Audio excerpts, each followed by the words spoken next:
Thank you. Thank you. Now we have, as you can see, Mike and Charlotte on Zoom, so thank you for that. And the only apology which attends this meeting is Bruce. So Bruce won't be able to attend the meeting. So I'll ask for that apology to be sustained, please. Neil, Susan, thank you very much. All those in favour say aye. Carry. Aye. Okay, so now we'll go on to item 4, which is page 5, confirmation of the audit and risk meetings of 2nd of December 24. So they are there to be tabled. If anyone's got any corrections or anything at all, please let me know. Oh, by the way, Donna, welcome to the table. Thank you very much, Tom. Nice to I see feel you really today. privileged to be here. You should. And if you wish to speak, if you could just let me know. What was that last bit? If you don't ask him to repeat it. Ignore him. Okay. Yeah, so the minutes are there. Is there any corrections or anyone wants to make anything at all? All pretty also move, Mr. Chairman. Okay, do we have a seconder, Craig?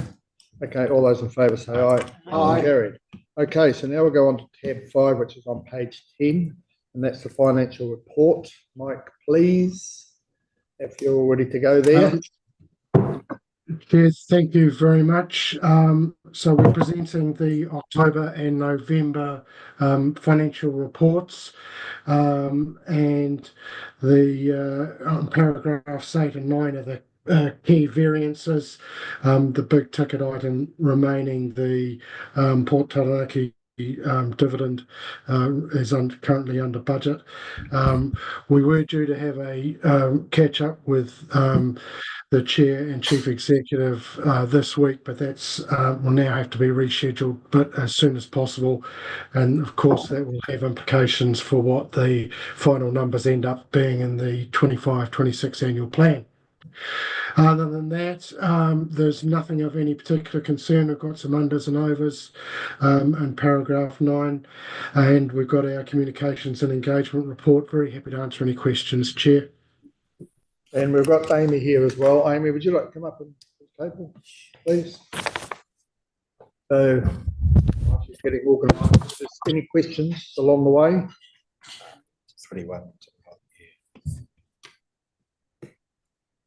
Passenger transport still a bit ahead, so it looks like the government are not going to put any more in there, so that'll be a continuing concern, will it not? Yeah, we continue to work with the government on the private share issue and funding and all the rest of it, and we're hopeful of bringing an updated paper. We were hopeful of maybe this meeting, but it's certainly the next meeting, outlining where we've got to with all of that. It's not looking too bad, but you're quite correct to note that there will be ongoing funding pressures on transport as we move forward. Could I just ask another question about transport then, if I may? I read somewhere that they're changing away from the B card to another card, and there's no credit on the existing B card. Is that correct? Chair, no, not quite correct. So the councillors will recall that the RITS ticketing program, i.e. the B card that we currently have, is an interim solution for a group of regional councils, including ourselves, to take us through to implementation of the national ticketing system later on this year, early next year. The Motu move is starting to roll out in Timaru and other places like that, so we'll be later on in the year. The issue of balances that are left on the B card will be dealt with individually. We haven't finalised our position But I think it's fair to say that the starting point will be we'll encourage people to use up their balances on the B card as much as possible so that they don't have large outstanding balances come the transition to motu move. So, but of course, if there are balances and all the rest of it, we'll probably end up with either a refund or a transfer balance system. But we need to work our way through the details of that as the implementation of the new system progresses. Thank you for that. And before we just have questions, Amy, have you got anything to add? I think just one thing to signal out in regards to an aged debtor. We did have recovery of 93,000 in December, so of that 90-day age balance, maybe just material to note. Thank you. Alan. Through you, Chair, a little bit is to do with the public transport, and I'm just wondering whether we could have a report every meeting with regard to that, giving us an idea of how they're going with fare recovery, numbers on specific routes and a few things like that. We are supposed to oversee it at this committee, and there was no report at the last audit, and there's nothing in this meeting as well. I think it should be something that should be brought to the table, and we're asked to hear submissions on it and make recommendations on that, but we don't have a lot of background as we go along each month on that. Yeah, It used to be a standing item. Sorry, Mike. Chair, if I might add to that, normally what we do is tie in the update report that we prepare for the RTC and give a more detailed report back to this committee. I suspect it's just the timing of the various meetings that it hasn't occurred in the last two meetings. But absolutely, it's. I think quarterly is probably sufficient unless councillors really want to go to 6 weekly reporting, but point noted, and yes, it will. It does happen and will continue to happen. Thank you. Thank you for that. Right, is there any other questions? Just a trivial one, Mr. Chairman. On page 35, it's listing the borrowings there, and I see the average is 4.9, which is probably still reasonably strong. So some of those low interest rate borrowings earlier on, I presume they're long maturity stuff, are they? Chair, you can see on the table on page 35 the maturity dates on the left. So you can see that generally speaking, the cheaper debt is debt that was borrowed earlier in the process when interest rates were lower than they have been. The trend that we're noting is coming downwards again. So as we work with our debt advisors, PwC, we'll lock in terms and conditions and costs that benefit the council the best. But it's tricky balancing moving interest rates. 4.9 still pretty reasonable for the average, I think. Oh, not too bad, Chair. But we'd like it to be lower, of course, because you wouldn't we all? Lower costs. Yeah. Okay, has anyone else got any further questions before we move on? I'll sort that out. Okay, the recommendations are on page 10. I have a mover and a seconder for that, Craig. Alan, would you like to second that? Happy to. All those in favour say aye. Aye. Against, carried. Okay, so now we'll go into the tab 6, which was on page 60, the quarterly operation report. Mike, please. Yeah, here we have the 31 December half year or second quarterly operational report for the 24-25 year. Across the vast majority of our activities, we're on target to achieve what we said we were going to achieve in year one of the long-term plan. On page 60, we've noted a handful of bullet points there where we're either at risk of not quite getting where we thought we were going to get, or where there's slow implementation, or we've had staff vacancies, or indeed with the port dividends, we're behind target. So some of those may, by the end of the year, bounce back. Others may end up we don't get full achievement of our target by year end. Happy to answer any questions, Chair. But overall, it's an excellent report, and we're in great operational position for delivery of what we said we were going to deliver to the community. Happy to answer questions, Chair. Probably just one through the CEO, the Waitara River catchment. Has there been any more progress on that over the last 2.5 months on setting up the committee?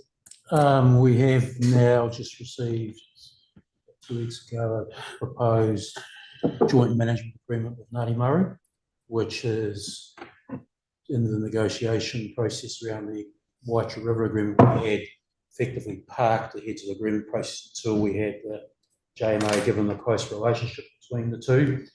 And so we are just getting our thoughts around what we've received, and we'll be looking to set up a meeting with Ngāti Maru to work out a process for that discussion/negotiation process to move that forward. Okay. Wait with anticipation. Still no firmer on a timeline, I suppose. Just well, we received it 2 weeks ago. Yeah. So let us digest what's proposed and work out a process for dealing with it. But it will not be quick. No, it hasn't been quick now. So. No. So we'll, as I said, let us get our heads around what they're proposing and the best process for addressing it, and we'll work through from there. Now, we have, just on that particular issue, because there's obviously just one of the big things going on in the iwi space at the moment, we have got in draft form a paper to go to the next Policy and Planning Committee dealing with the range of priorities in the iwi space we need to address in the next 12 months. We have a very significant work program in place, as reflected in your LTP, with not only the heads of agreement, Ngāti Maru JMA, the Te Nehi Nui relationship agreement, we now have the Monga new settlement entities being set up, all of which create quite a very busy next 6 to 12 months, which is again why we're looking to bring a paper to the next policy and planning and seek some direction on all of those processes and how we sequence them and working together. So yeah, we'll just working through that process at the moment. Right, thank you. Has anyone else got any questions? Yep. Before we take the recommendations on page 61, I'll move. Neil will second. All those in favour say aye. Aye. Carried. Right, now we go on to the health and safety report, which is 110. Bronwyn, come to the table. And so I'll let you or Mike work out who's going to present it. I'll very briefly introduce the chair, and then Bronwyn can jump in with far more expertise than I ever will. So you've got our normal normal health and safety reporting, and we've continued to evolve this reporting through to this committee as we've continued to fine-tune and evolve our health and safety management across the organisation. There's no areas of particular concern that we're bringing to your attention, but what we have is now a much stronger position to move forward. And of note there is on page 116 is our new health, safety and wellbeing statement that we launched late last year. So with that introduction, Bronwyn, is there any detail that you wish to add to that? Yeah, thanks, Mike, and through you, Mr. Chair. Probably just our main focus through February is setting the scene for a real solid and great outcome health and safety campaign. And we're just in the final throes of working out the detail, and we'll be taking that to ELT today, with the real focus of getting that next level of performance and engagement from the team out in the fields, especially quite a shift away from the doing it for them and doing it to them, to really getting engaged with them and making sure that they're doing, they're as invested and as involved as can be. So it's an exciting month. We're looking forward to what March will bring, and obviously the statement is the backbone of the conversations, of the points that we're going to be making. So, questions? Okay, is there any questions? Weren't we recording here the outstanding leave? Oh, yes. our apologies. Just we dropped the ball on that. Just that Amy was still in the throes of coming on board, and I wasn't. What kind of?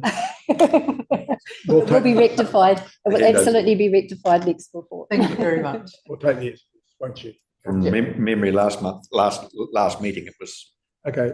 largely under control. I think there was only about one outstanding. That, yeah. Has anyone got any questions? Can I ask, Mr. Chairman, lost drone?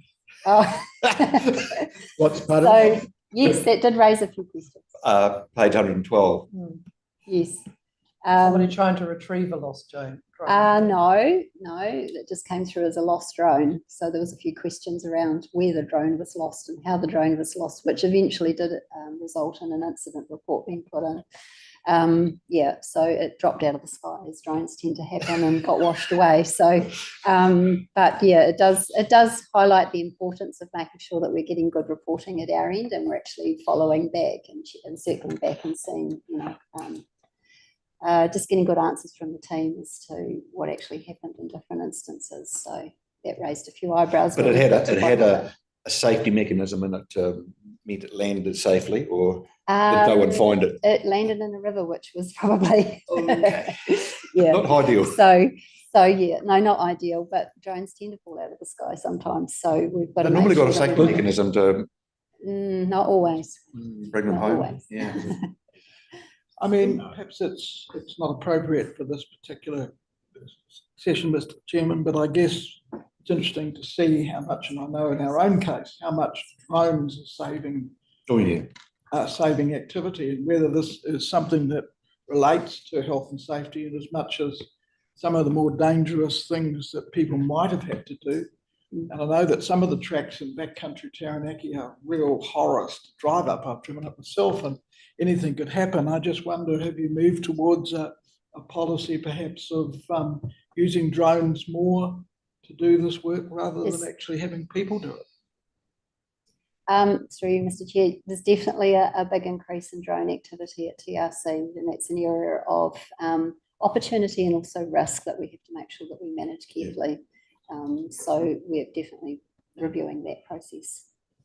And I find a lot of questions.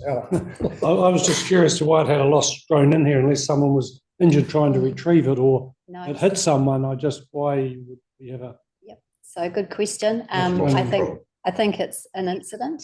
It's an incident that didn't result in any injury, and we also obviously make sure that our team are very informed around reporting incidents, regardless of whether there's potentially any sort of incident any sort of possibility that it could end in injury. There's, it's a risk. It's a risk component to the safety of, somebody could have tried to retrieve it. Okay. It could be, through you, Chair, they could be more likely to have an injury hopping in the car, but you don't have to report every time someone tries.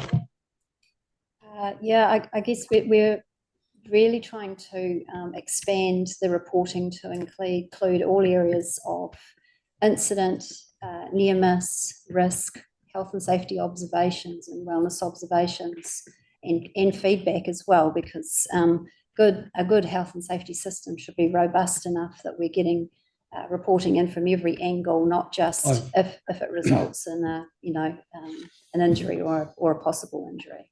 Through you, Chair, I don't understand that, but I just still struggle to see how a lost drone fits into that. If it hits you on the head. Then it should be reported. Donna, you want to ask a question? Two things. One, you talked about the risks with drones. What were you? So there is obviously CAA requirements as far as, as soon as you start putting aircraft up in the air, regardless of their size. So we have to make sure we've got all of that clearly thought through and covered. My other one was just about the incidents and the increases since the last report. So we've really tried to put the focus out to the teams around reporting near miss and incidents, even if they don't result in any medical requirements, first aid or anything like that. But even injuries, isn't it? And to me, that's an area of success in that we're getting next level of reporting coming in. So it's a constant conversation with the team around what they would deem worthy of reporting. I guess, you know, if you nick your finger on something and you just put a plaster on it, is that a report? And obviously, I'm not sure if the council's familiar with the hierarchy of incidents, but for every 30,000 odd near misses or incidents reported, potentially if nothing's done about them, if that information isn't reviewed and looked at and procedures reviewed, potentially there could be a fatal accident that occurs, you know, if nothing's done. So the more near miss and the more information we get up front in that space, the more conversations we can have about how we are doing the work. All right, thank Can you I for just that. make Yes, you one may. observation, if I may, and maybe it's to Mr. Ruru here, in the use of drones, maybe at some stage you might like to give us a report about sort of the advances that are being made in this area. You know, I'm getting land plotting done by drone these days, measurement for MPI and this sort of thing. And I just wondered how much we're actually using modern technologies in drones, and whether this can in fact mean that we don't have to do a whole lot of things on that kind of land. And not only that, whether it makes it easier for staff to get a whole lot of work done, which before they would have had to clamour over. And it could be things like grants that we give, could be QE2 work, could be all those things. And I really think that we're seeing in other areas how these drones and the technique with them can really make a difference, and it also help with costs as well. So maybe you might like to think some time about giving us a background on some of that.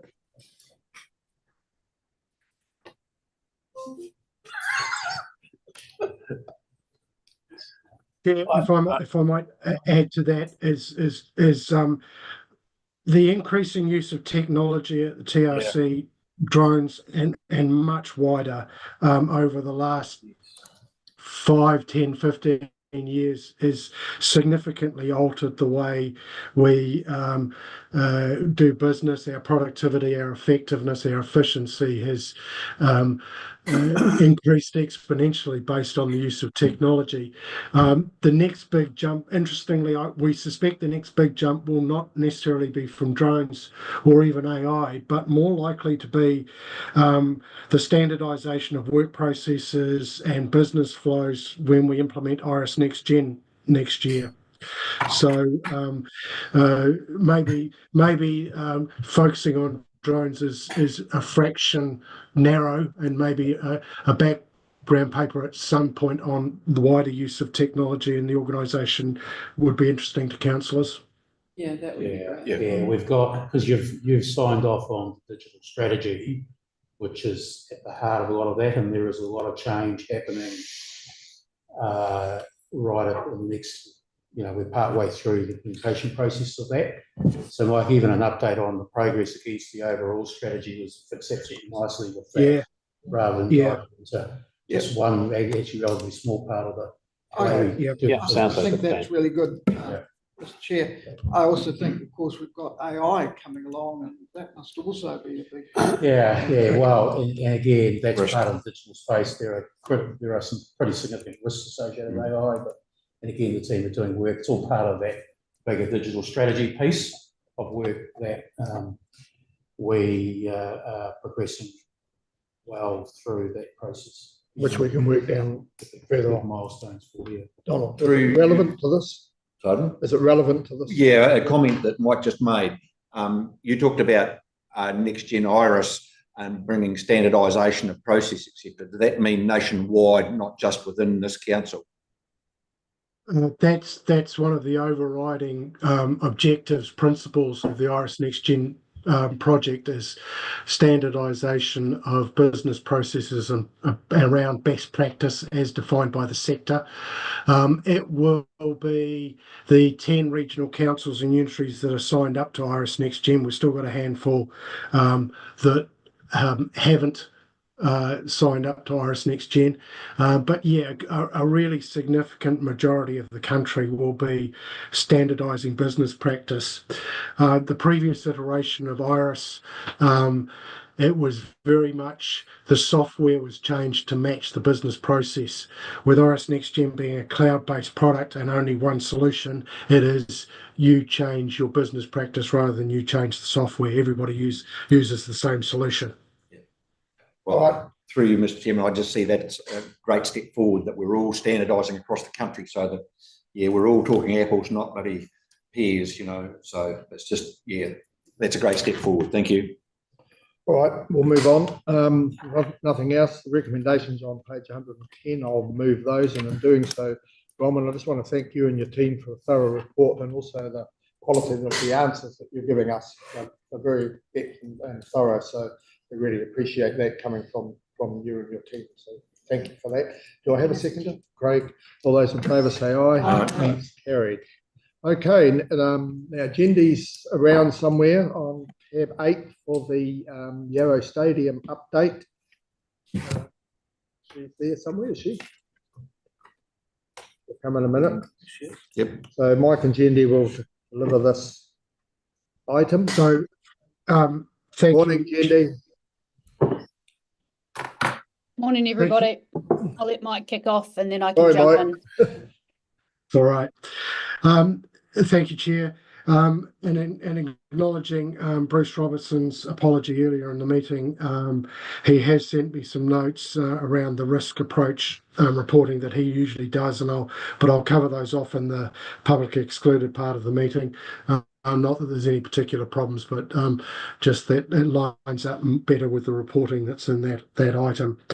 So in terms of where we're at with the Yarrow Stadium Plus project, the big ticket item outstanding remains the completion of the East Stand, and the good news is that we are still on target to complete late March, and we're still on budget and slightly running very slightly under budget, which is we think we're going to finish up just under budget for the whole project, which is a good news story. During the last few weeks, we've had a New Plymouth Partners session there, which is the group of entrepreneurs and raconteurs and other groups like that work with New Plymouth District on building projects that the council otherwise wouldn't necessarily deliver. Kawerau play as a good example of that. So we had a session with them, and we were able to talk about the partnership arrangement between the New Plymouth District Council as the stadium operator and ourselves as the owner and the long-term maintainer of the stadium. There was about 40 or 50 guests at that session, and we were able to take them on a tour of the nearly completed East Stand, and in particular able to talk about some of the opportunities around use of the new stand, the hospitality areas, those sorts of things, which I think was quite illuminating and was opening some eyes, which was good. From a youth point of view, we're really starting to see the stadium step up again. We had the pre-season game between the Chiefs and the Hurricanes, attended by over 4,000 folk. We had the Motorcycle Daredevils there last Wednesday, and we've got the Pōwhiri for Te Matatini coming up in the next week or two. So we're really getting that wide use of the facilities and getting back to where we were pre this particular project.